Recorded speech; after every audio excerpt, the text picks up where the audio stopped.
하나님의 말씀이 영혼의 양식이라면 기도는 영혼의 호흡입니다. 하루의 시작을 말씀과 기도로 연다면 우리의 영혼은 날로 건강해질 것입니다. 오늘은 시편 29편 1절과 2절의 말씀을 묵상하여 우리의 영혼을 살찌우고 기도로 하루를 시작함으로 활력을 얻고자 합니다. 너희 권능 있는 자들아, 영광과 능력을 여호와께 돌리고 돌릴지어다.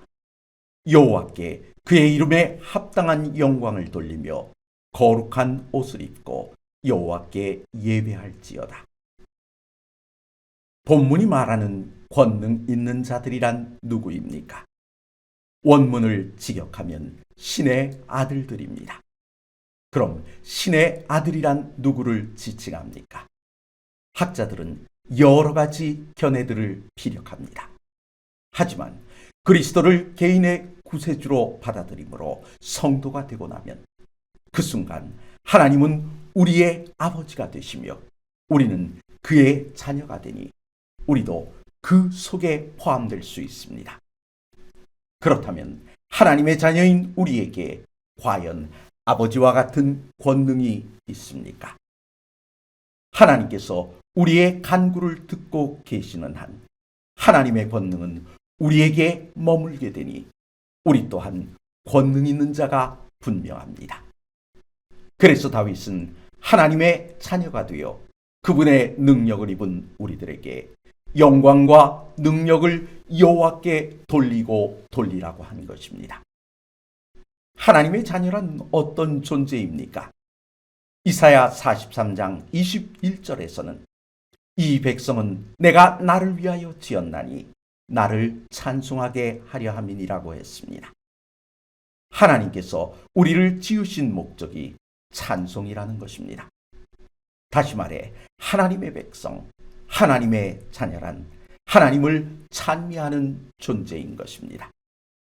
그럼 우리가 하나님의 창조의 목적대로 살게 되면 어떤 일이 일어날까요? 역대하 20장에 보면 모압과 암몬 족속이 남방 유다 왕국을 침공했습니다.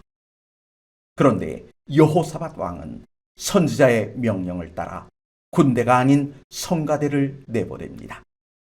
그리고 그들로 하여금 적군들 앞에서 하나님께 찬양을 올리게 합니다. 찬송이 시작된 바로 그때 하나님의 권능이 임함으로 놀라운 승리를 경험합니다. 하나님의 자녀가 하나님의 자녀로 살면 하나님의 자녀의 특권을 누리게 되는 것입니다. 여호사밧처럼 말입니다.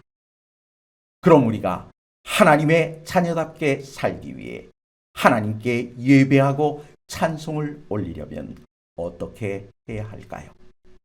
2절은 우리에게 거룩한 옷을 입으라고 말합니다.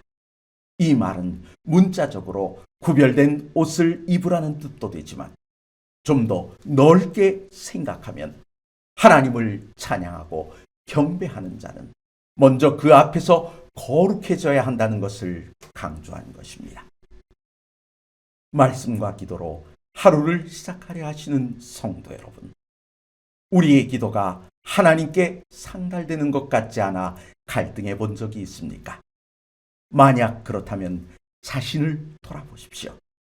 내가 세상을 닮아가고 있었는지 아니면 나 자신을 구별하여 거룩히 하나님 앞에 나아가고 있었는지 말입니다. 이 시간 내가 거룩하니 너희도 거룩하라는 말씀대로 내 자신을 구별함으로 하나님의 자녀로 인정받는 귀한 아침이 되시길 간절히 바랍니다.